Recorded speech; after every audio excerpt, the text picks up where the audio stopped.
रुद्रतुक में 9वीं शताब्दी में एक अश्व मेला घोटक यात्रा लगा। यात्रा शब्द का अर्थ है एक मेला या पैंठक जिसकी प्रकृति अवधिक है। हमें 8वीं 9वीं शताब्दी से नए प्रकार के बाजार स्थलों का पता चलता है। ये हमें लगभग पूरी तरह से केवल उत्तर भारतीय अभिलेखों में ही मिलती है। देखो, हम उत्तर भारत के बारे में पढ़ रहे हैं, किस प्रकार शहरीकरण हुआ। ठीक है, शहरीकरण किस प्रकार होता है, जब हम जब बाहर से लोग आते हैं, है ना। फिर इसमें भी ये दिखाया गया, हाट दिख रहे हो, हाट वो क्या है, सप्ताह में लगने वाला 2-3 दिन का था और बाहर से लोग आते हैं और फिर वहाँ पे खरीदारी करते हैं। धीरे धीरे करके ये व्यापार बढ़ता है। ठीक है, हम बहुत फेमस जगह जानते हैं, ऐसी जगह जहाँ पे बहुत अच्छी अच्छी चीज़ें उपलब्ध होती हैं। जैसे अगर हम देखें तो सरोजिनी जैसे मार्केट देख लो, आप रियल लाइफ एग्जाम्पल लेके चलो, ऐसे आप रिलेट कर सकते हो। ठीक है, उक्त शब्द को सहज ही मंडियों की समक्ष रखा जा सकता है। आधुनिक काल में गंगा यमुना दोआब उच्च गंगा घाटी के तथा पश्चिमी भारत में विस्तृत रूप से पाई जाती है। ये मंडियाँ ग्राम स्तरीय हाटों के मुकाबले बड़ी होती है, परंतु बड़े शहरी क्षेत्रों में स्थित बाज़ारों के मुकाबले छोटी होती है। मंडी के सबसे प्राचीन संदर्भों में से एक हिमाचल प्रदेश का कांगड़ा क्षेत्र स्थित बैजनाथ प्रशस्ति में देखा जा सकता है।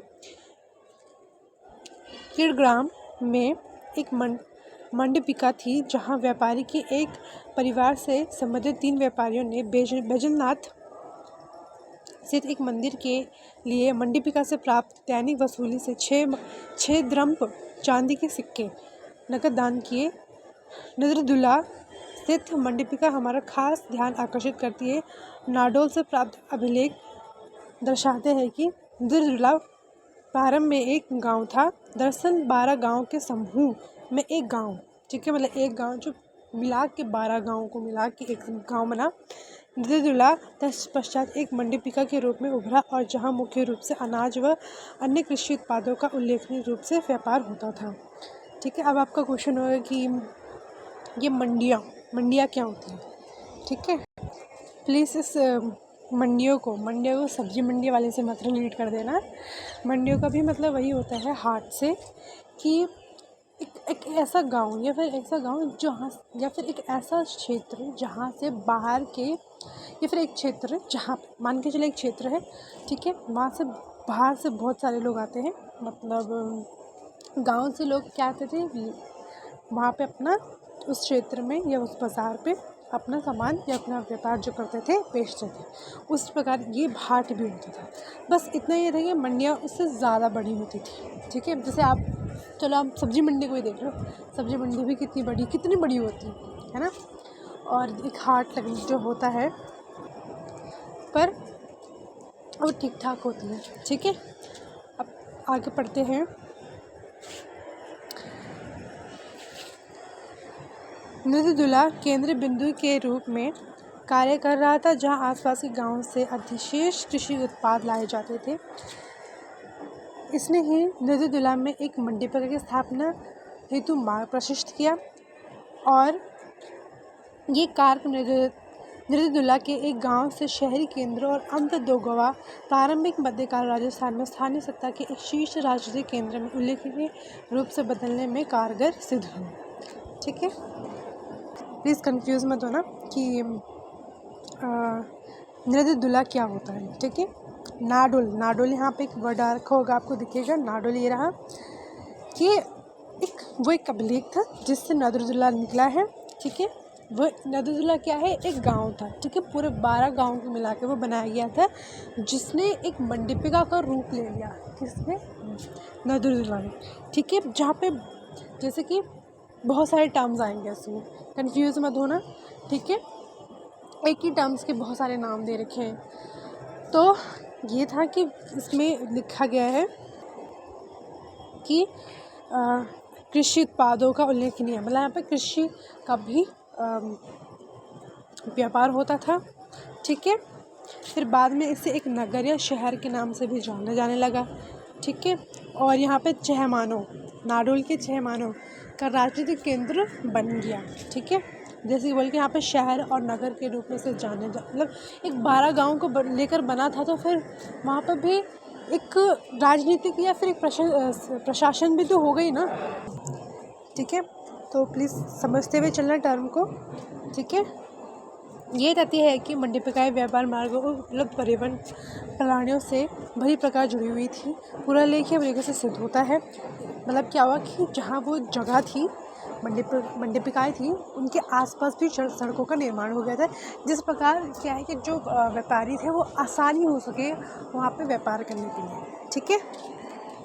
ये और है कि इस प्रकार 1114 CE में उपभोक्ता वस्तुओं बैलों, गधों तथा ऊँटों मंगलपुरा स्थित मंडीपिकाओं में लाई जाती थी, ठीक है। कई मंडीपिकाओं को शिल्प मंडीपिकाओं के नाम से भी जाना जाता था, अर्थात मंडीपिका में महसूल, सीमाकर, नगद और वस्तु विनिमय दोनों ही रूपों में वसूला जाता था, ठीक है। देखो तो फिर ये है ना कि अब देखो जहाँ पे व्यापार हो रहा है तो जाहिर सी बात है कि वहाँ पे कुछ पॉलिसीज़ भी लगेंगी। जहाँ पे फल फूल रहा है व्यापार, वहाँ पे पॉलिसीज़ लगनी भी जाहिर सी बात है ही।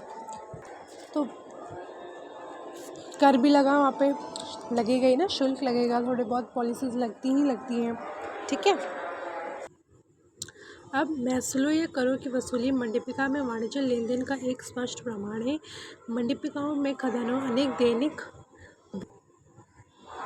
उपभोग की वस्तुओं, महंगी वस्तुएं जैसे मसाले एवं घोड़े व हाथी जैसे पशुओं का लेन देन होता था। कुछ मंडीपिकाएँ उदाहरण के लिए सियाडोनी एवं बिलहरी स्थित मंडीपिकाएँ पट्टन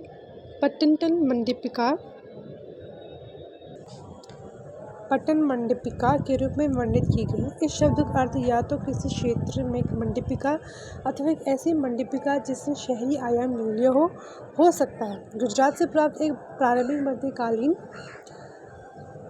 ग्रंथ लेखा पद्धति मंडीपिका शब्द का एक प्रयोग करता है। उपसर्ग महा का प्रयोग स्पष्टतः दर्शाता है कि कुछ मंडीपिकाएँ अपने प्रतिपक्षों के मुकाबले काफ़ी बड़ी बन गई थी। ऐसा प्रतीत होता है कि ये मंडीपिकाएँ अपने अपने ग्रामीण आर्थिक क्षेत्रों के साथ साथ वृहद शहरी क्षेत्रों के साथ भी महत्वपूर्ण व्यापार संबंधों का कायम रखी थी। अब देखो ध्यान से सोचो क्या कह रहा है, उत्तर भारत में शहरीकरण किस प्रकार है। तो ये जो लाइन कह रही है कि किस प्रकार मंडीपिकाओं ने एक शहर का रूप ले लिया, धीरे धीरे करके एक छोटे से क्षेत्र से लेकर कहाँ से इतना बड़ा क्षेत्र बन गया।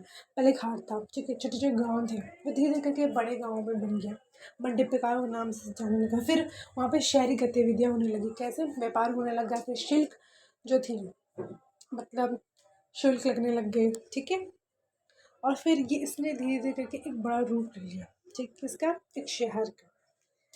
बाजार क्षेत्रों में स्पष्ट दुकान हुआ करती थी जिन्हें विथी अथवा अपर्ण कहा जाता था। मतलब बाजार क्षेत्रों में दुकानें हुआ करती थी जिनको विथी या फिर अपर्ण कहा जाता था।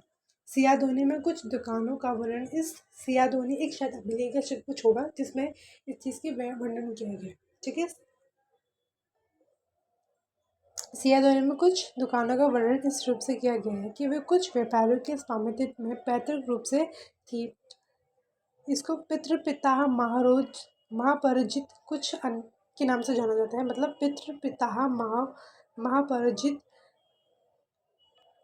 पितृपिता महापुरोहित के नाम से भी जाना जाता है। कुछ अन्य व्यापारियों द्वारा स्वयं अधिकारियों में रखी जाने वाली दुकानें का जिक्र संभवतः 3 पीढ़ियों तक एक लंबी अवधि तक इस प्रकार के व्यापार प्रतिष्ठानों में सक्रिय वाणिज्यिक गतिविधियों के तस्वीर प्रस्तुत करता है। ये दुकानें प्रारंभतः खुदरा व्यापार के प्रयोजन से थी। मेनली इतना सब तुम्हें टर्म याद रखना है और किस प्रकार से एक छोटे से क्षेत्र में किस तरीके से कन्वर्ट कर लिया से शहर में, आपको उस प्रोसेस को अच्छे से याद रखना है, ठीक है। आगे है बंगाल से प्राप्त प्रारंभिक मध्यकालीन ताम्रपत्र। मतलब बंगाल से प्राप्त प्रारंभिक मध्यकाल में बंगाल से प्राप्त प्रारंभिक मध्यकाल ताम्र प्राप्त प्राय ग्रामीण स्थानों में सरहदों के रूप में छोटा नौका स्थलों नौदंड या नौबंध का उल्लेख करते हैं जिनमें असंख्य जलधाराएं और छोटी नदियों, नहरें तथा कुलाएं होती हैं। निसंदेह सर्वाधिक महत्वपूर्ण नगरीय मार्ग गंगा या भागीरथी के साथ साथ ही था, जिस पर अन्य बेड़े चलते थे। 7वीं शताब्दी के उत्तरार्ध से ही इस ढलाने के पूर्वी भाग में तटवर्ती बंदरगाह नजर आने लगे। ऐसे ही एक बंदरगाह था देव पर्वत।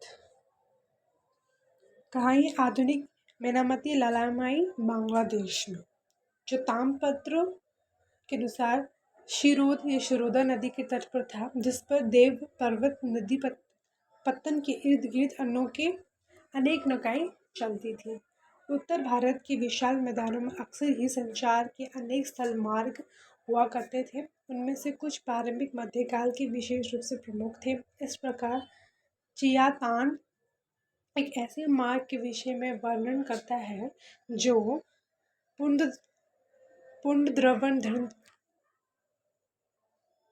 पुंड्रवर्धन और कजनिगला को छूते हुए कामरूप से मगध जाता था। बहुत से स्थल मार्ग कान्यगुब्स को भारत के विभिन्न भागों से जोड़ते थे, जैसे कि अलबरूनी लिखते हैं। एक ऐसा ही मार्ग अयोध्या, वाराणसी, पाटलिपुत्र एवं मुंगेर से होकर कन्याकुब्ज से गंगा सागर तक जाता था। कन्याकुब्ज से शुरू होकर एक अन्य मार्ग से जोड़ता था, फिर भी मध्य प्रदेश के युवा क्षेत्र से होकर उड़ीसा पहुंचता था और फिर वहां से सुंदूर, दक्षिण में कांचीपुरम। ये बहुत सारे प्लेसेस हैं, ठीक है। व्यापार को ये जो पैराग्राफ है आप देख सकते हैं, बंगाल से प्राप्त यहाँ से, तो आप यहाँ से लेते पूरे यहाँ तक आप देख सकते हैं। ये एक मार्ग बताया गया है कि किस प्रकार ये व्यापार के लिए मार्ग था, ठीक है, और नदियों के थ्रू किस तरीके से जोड़ा गया था, ठीक है। तो अगर हम देखें, इतना पार्ट रहता है, पढ़ लेते हैं इसे को भी। वीडियो लंबी हो चुकी है, पर आई होप आपको थोड़ा बहुत समझ आया होगा। हिस्ट्री स्टूडेंट्स है तो आपको थोड़ा डीप समझना बहुत ज़रूरी है, ठीक है। वाणिज्य समुदाय हमारे सूत्र व्यापारियों की विविधता पर भी जोर देते हैं। विविधता व्यापारियों की, जबकि पुरातन शब्द जैसे वणिक, सात्रवाह तथा श्रेष्ठी प्रचलन में बने रहे, नए प्रकार के व्यापारी भी नजर आए। सियादोनी की प्रसिद्ध मंडीपिका में हमें एक नमक व्यापारिक की सक्रिय विद्यमानता दिखाई पड़ती है। वे इतना ही संपन्न था कि सियादोनी में बहुत से मंदिर का पर्याप्त संरक्षण प्राप्त कर सकता है। राजस्थान से प्राप्त प्रारंभिक मध्यकालीन बिलेखों की सूक्ष्म जांच अनेक स्थानीय व्यापारी वंशों के बढ़ते महत्व पर जोर देती है। उदाहरण धूसर, धरकट, विस्वाल, शिमाली और प्रागवत। ये इन टर्म्स को प्लीज़ याद कर लेना। अगर आपको सिंपली जो मैंने ट्राई किया है आंसर फॉर्मेटिंग, अगर कोई भी जो जैसे तो कैसे फॉर्मेटिंग करनी है आंसर की, जिससे आप पास हो सकते हो। देखो, ज़्यादा से ज़्यादा ये है ना कि जो आप पैराग्राफ पढ़ रहे हो उसमें से थोड़ा थोड़ा समझ लो, थोड़ा थोड़ा सब में से। बहुत मुश्किल है करना, मुझे पता है, थोड़ा थोड़ा समझ लो, ठीक है। इंट्रोडक्शन दे दो, ठीक है। मुश्किल से 3-4 पेज एक आंसर होना चाहिए, 3-4 पेज का, ठीक है। तो मैं आपको आंसर फॉर्मेटिंग बता दूँ। अगर कोई दिसंबर वाला बच्चा देख रहा है जो एग्ज़ाम देगा, तो आप इंट्रोडक्शन लिखिए, ठीक है। फिर आप थोड़ा थोड़ा पॉइंट्स डाल रहे हैं तो उसको आप ना क्या करें, थोड़ा थोड़ा लिखें, मतलब जितना आपने पढ़ा है। फिर लास्ट में कंक्लूजन भी ज़रूर दीजिए, उसी में से बना के दीजिए, ठीक है। पर ये है कि दिखता है कि हाँ इस बंदे ने इंट्रोडक्शन दिया है, फिर उसके बाद उसको पॉइंट्स लिखे हैं, ठीक है, सब मतलब हेडिंग्स लिखे से, फिर कंक्लूजन दिया, तो पता है क्या होता है, इससे मार्क्स नहीं कटते हैं। और ये मैंने खुद किया है। इवन मैं मेरे जो सब्जेक्ट्स हैं मैंने जो दिए थे एग्ज़ाम, वो भी उस समय भी मैंने यही सेम अप्लाई किया। तो ऐसे में आपकी बैक में नहीं आएगी। ये एक वे है कि आप कैसे आंसर लिख रहे हो, ठीक है। ज़्यादा इतना सुंदर तरीके से लिखने की ज़रूरत भी नहीं है अगर आप चाहते हो तो, ठीक है। बाकी मैं ब्लैक और बॉल पेन से लिखा था भी थी, हेडिंग में ब्लैक से, और जो मुझे पॉइंट करवाना था, मतलब हाईलाइट करना था, मैं ब्लैक पेंसिल से हाईलाइट कर दिया, ताकि ये है कि हाँ उस जो एग्ज़ाम जो चेक कर रहे हैं, जो पेपर चेक कर रहे हैं उसको दिखेगा कि हाँ ये इस बच्चे ने इस तरीके से लिखा है, ठीक है, और पॉइंट्स भी लिखेंगे। याद करना बहुत मुश्किल है। मैं तो कह रही 2-3 मतलब एक बार दो भी आप याद करके ले जाओगे ना इनमें से तो काफ़ी है, ठीक है। बस इतना है कि उसको हाईलाइट कर दो ताकि जो चेक करेगा ना उसे पता चल जाएगा कि हाँ आपको थोड़ा पता तो है। बाकी वो आप पे डिपेंड है, बाकी आप बाद में तो फिर इसको अच्छे से, जिसको सच में हिस्ट्री में आगे जाके कुछ करना भी है तो वो आगे चल के बाद में अच्छे से रीड वीड करके वापस दोहरा के भी याद कर सकता है। तो ये चीज़ मैं भी सोचती हूँ। तो चलो वापस आते हैं।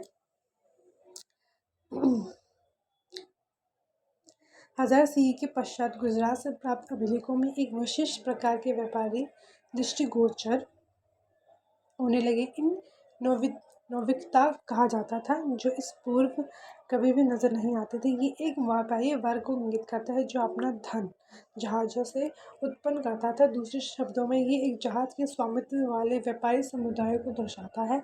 इस शब्द का फारसी, अरबी नाखुदा से गहन संबंध है, अर्थात नौ का खुदा या स्वामी, जहाज। अब वणिक समुदाय से आपको बहुत बहुत कुछ प्रॉब्लम आ रही है समझ में। तो वणिक समुदाय मतलब व्यापारी जो समुदाय होते थे, बहुत ऐसे नहीं एक ही तरीके का व्यापारी होता है, ठीक है। व्यापारी भी कई प्रकार के होते हैं, जैसे कि कोई कपड़े का उद्योग लगाता है, कोई कपड़े का करता है, कुछ बहुत टाइप के। अगर आप आज के टाइम पर तो बहुत तरह के व्यापारी हैं, तो वही ये बता रहे हैं व्यापारी वणिक समुदाय। सिंपल सा एक लाइन में मैंने आपको समझा दिया है। बाकी बहुत सारे टर्म्स ये रखे हैं कि कौन से व्यापारी को किस नाम से डिनोट किया जाता था, ठीक है।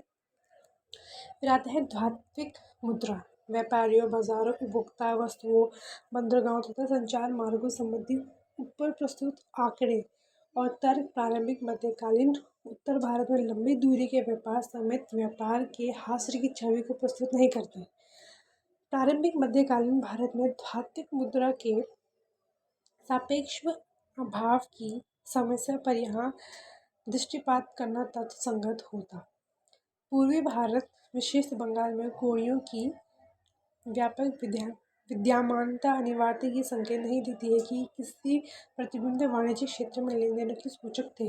कोड़ियों बंगाल में एक स्थानीय रूप से उपलब्ध नहीं है। 12वीं, 13वीं, 14वीं सी अरब वृत्तांत और मौहान के विवरण प्रचुरता से दर्शाते हैं कि कोड़ियाँ सुदूर मालदीव से बंगाल पहुँचती थी। ये उन जहाज़ों में लादकर मालदीव से बंगाल लाई जाती थी जो मालदीव को चावल निर्यात करते थे। कोड़ियों से देखो इसमें ना धात्विक मुद्रा मैंने आपको, अगर आप ना मेरे प्रीवियस वीडियो में देखोगे ना, इतना बड़ा पढ़ने की ज़रूरत भी क्या ही है, पर ये है कि मैं आपको समझाती हूँ शॉर्ट में। धात्विक मुद्रा से आप समझ सकते हैं कि कॉइन्स मतलब पैसे, ठीक है। उस टाइम पे कौन से कॉइन्स यूज़ होते थे, सोने के, चांदी के, ठीक है, तांबे के भी होते थे। और एक कोरिया, मैंने इसमें जो ये नाम मेंशन किया गया ना, ये मैंने प्रीवियस वीडियो में आई थिंक यूनिट 8 में या फिर देख लेना, उसमें मैंने दिखा रखा है कि कोरिया किसे कहते हैं। तो उसमें देखना जैसे शंख दिखते हैं ना, शंख उसमें दिखाया होगा, तो प्लीज़ उसको देखना। अगर आपने वो वीडियो भी नहीं देखी होगी तो प्लीज़ उसको भी देख लेना, ठीक है, आपकी ही नॉलेज के लिए सही है। इसके बाद से ना जो वीडियोस है नीड्स पे लेक्चर बेस्ड, वो अब रेगुलर मैं अब डालना शुरू कर दूँगी, जिससे आप रोज़ देख सकते हैं, ठीक है। प्लीज़ बने रहना। और जो दिसंबर में एग्ज़ाम दे रहे हैं उनको थोड़ी मुश्किल हो गया, अगर उनको मेरी वीडियोस से अगर कुछ हेल्प भी मिलती है। रेगुलर्स में डीप डाउन करके वीडियोस डालना चाहूँगी, क्योंकि मैं शॉर्ट में नहीं डाल सकती, मुझे अच्छे से सबको समझाना है, लंबी जाएंगी। पर जो सेकेंड ईयर के स्टूडेंट हैं वो मेरी वीडियोस, जो अभी जिनका नया नया न्यूली स्टार्ट हुआ, तो वो मेरी वीडियोस को देखकर थोड़ा समझ सकते हैं, ठीक है। तो ये बता रहा है धात्विक मुद्रा कि किस प्रकार मुद्राओं को लेकर आया जाता था, किस तरीके से मुद्रा का मतलब एक जगह से दूसरी जगह वो कैसे जाती थी, आती थी, ठीक है। हालांकि बंगाल में पार्लियामेंट चेयरमैन के बारे में ज्ञात नहीं है कि सिक्के ढालते थे या नहीं, परंतु ये बहरहाल बंगाल में सिक्कों की ढलाई ना होने की सिद्ध ना करता है। मतलब जैसे आपने वहाँ पर भी एक वर्ड पढ़ा होगा टकसाल, तो ये मेनली ये दिखाया जा रहा है कि कौन सा जो क्षेत्र था, कौन सा जो क्षेत्र था, मतलब जो मुद्रा बनाता था। गत 3 दशकों के निरंतर शोध स्पष्ट रूप से दर्शाते हैं कि 8वीं से लेकर 13वीं शताब्दी तक बंगाल दक्षिण पूर्वोत्तर भागों की उत्कृष्ट शांति के सिक्के लगातार जारी किए जाते रहे थे। इसकी सूक्ष्म जांच किए जाने की आवश्यकता है। प्राचीन बंगाल की प्रचलित स्वर्ण मुद्राएं 7वीं शताब्दी के उत्तरार्ध के बाद नहीं मानी जा सकती है। ये स्वर्ण मानक, ये जो बहुत टर्म्स आ रहे हैं, इनको प्लीज़ नोट करते हुए चलना, ठीक है। मैं नेक्स्ट वीडियो में जब इसका सेकंड पार्ट आएगा, जो मतलब इसका थर्ड पार्ट आएगा, सॉरी, तो उसमें मैं फिर लाइन बाय लाइन आपको मार्क करते हुए ले जाऊँगी कि कौन सी लाइन आपको मार्क करके नोट डाउन करनी है, राइट। परंतु 8वीं शताब्दी सी के बाद उत्कृष्ट चांदी के सिक्के ढलने लगे, जो सामान्यतः 8 ग्राम भार के होते थे। इन सिक्कों को अगर पर एक विश्राम अवस्था में बैल की आकृति और मुद्रालेख हरिकेल होता था, परंतु पट हिस्से पर 3 भागों में विभक्त एक प्रतीक चिन्ह होता था। मतलब एक सिक्के के अंदर 3 प्रकार के लगाए जाते थे चिन्ह, मतलब चिन्ह इसमें चिन्हित होते थे, ठीक है। हरिकेल शब्द की लिखावट का पुरालिपि विश्लेषण बताता है कि उत्कीर्ण सिक्के 8वीं शताब्दी की थे। कमोबेश इसी काल के आग्र भाग पर पट्टिकेरा शब्द लेखन वाले इसी प्रकार के चांदी के सिक्के भी दृष्टिगोचर होते हैं। पट्टिकेरा के चांदी के सिक्कों पर हरिकेल चांदी के सिक्कों की ढलाई परंपरा का प्रभाव देखा जा सकता है। उम्दा किस्म के चांदी के सिक्के, जिनमें चांदी का अंश 90% तक होता था, 8वीं शताब्दी सी के बाद भी हरिकेल स्वरूप में ढाले जाते रहे, किंतु कुछ महत्वपूर्ण परिवर्तनों के साथ, ठीक है। हरिकेल सिक्के चूँकि पाल सेन अभिलेखों के पुराणों के सदृश होते थे, उन्हें आसानी से अदला बदला जा सकता था। हरिकेल सिक्के कैसे होते हैं, तो ये मत समझना हरिकेल क्या होता है, ठीक है। तो यहाँ पर भी अगर अभी जस्ट मेंशन हुआ था कि किस समय या कौन इन्हें बनवाता था, हरिकेल के सिक्के, आई थिंक इसका मैं भी पढ़ा था। चलिए, मुझे अभी वो मिल नहीं रहा है वर्ड कि किनके द्वारा ये डाला जाता है, मगर आपने अगर पहले सुन लिया होगा तो आपको पता चल जाएगा। तो हरिकेल के जो सिक्के होते थे वो कुछ इस प्रकार के थे, आपको दिख गए होंगे हरिकेल के सिक्के। देखा गया ना, चांदी का 90% होता था उसके अंदर, तो थोड़ा चांदी के सिक्के भी दिख रहे हैं। तो कुछ इस प्रकार के ये सिक्के होते थे, हरिकेल कॉइन्स, ठीक है। तो ये आपको दिख गया होगा, थोड़ा बहुत आइडिया हो चुका होगा। मैं साथ ही साथ आपको दिखाना चाहती हूँ कि किस तरीके से, ताकि आपको माइंड में क्लियर हो जाए कि हरिकेल के सिक्के कैसे होते थे, राइट।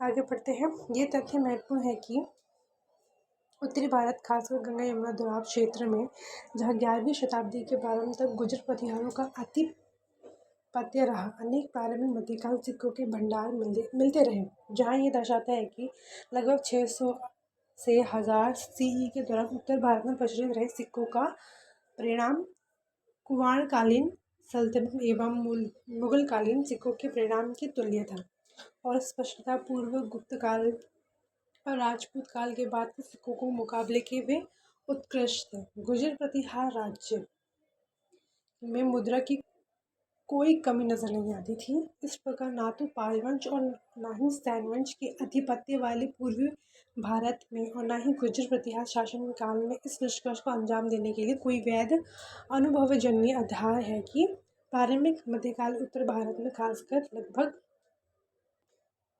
600 से 1000 CE में कोई मौद्रिक अक्षमता और व्यापार में गिरावट देखी गई।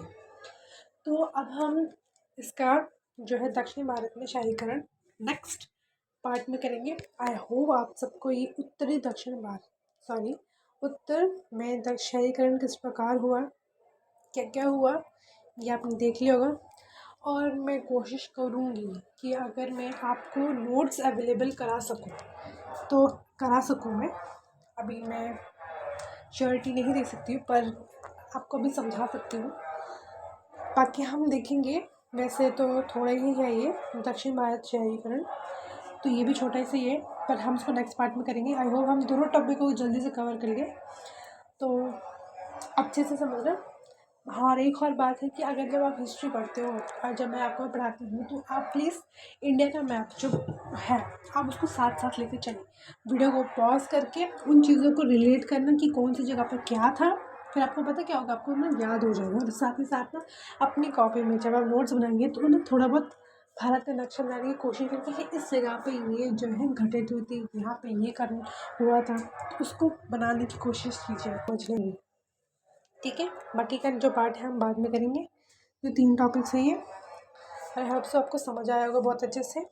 और जो भी अगर मेरी वीडियो में कमी हो तो प्लीज़ मुझे कमेंट में बता दीजिएगा। बाकी आप अपना सपोर्ट मुझे देते रहना। ठीक है, थैंक यू सो मच।